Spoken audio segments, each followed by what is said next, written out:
As we continue with the author of Democracy, Stories from the Long Road to Freedom, former Secretary of State, former National Security Advisor Condoleezza Rice. I've known you a long time.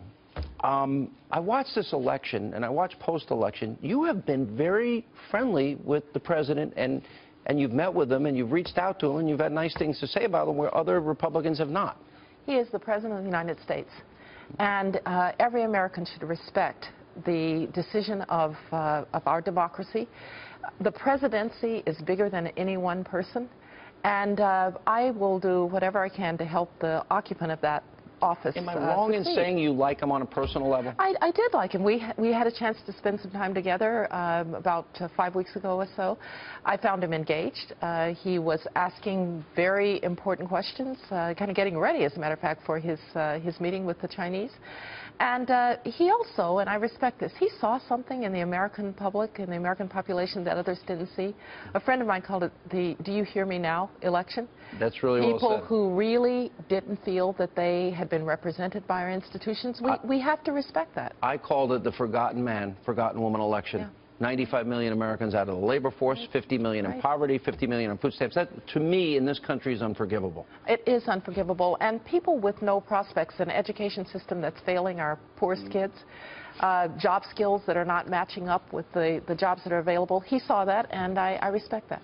I want to ask you, the book is phenomenal, and I started reading. I wish I had time to finish it before you got here, but I wrote a book, and I'm not, this is long, 2004, but Deliver Us from Evil. In the last century, 100 million human souls were slaughtered. Isms, communism, fascism, Nazism, Imperial Japan, the killing fields of Cambodia. 100 million. Yeah. You're a great historian. This could happen again.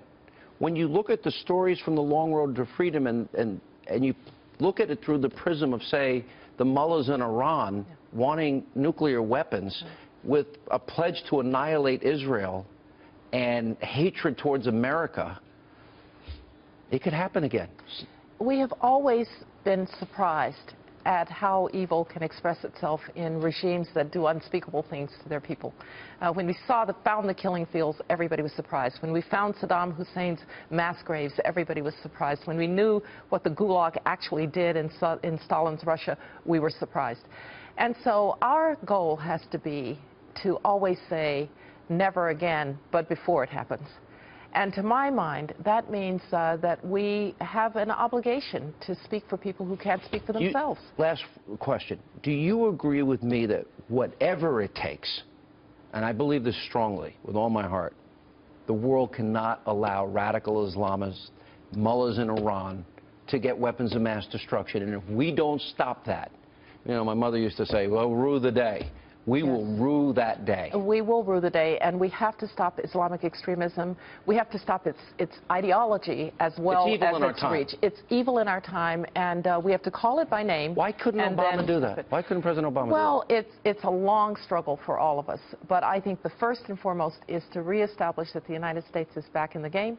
And I think we're And you believe that? It's a different time now. It's a different time. Yeah. Without the United States and American power and American interest in it, I'm going to tell you, the world is a very ugly and dark place. All right, so you're going to be the commissioner of the NFL? I think I'm going to let Roger Goodell keep that job. I told him, it's a much tougher job. You want to deal with the Deflategate? That was the biggest. I'm much happier as a professor at Stanford.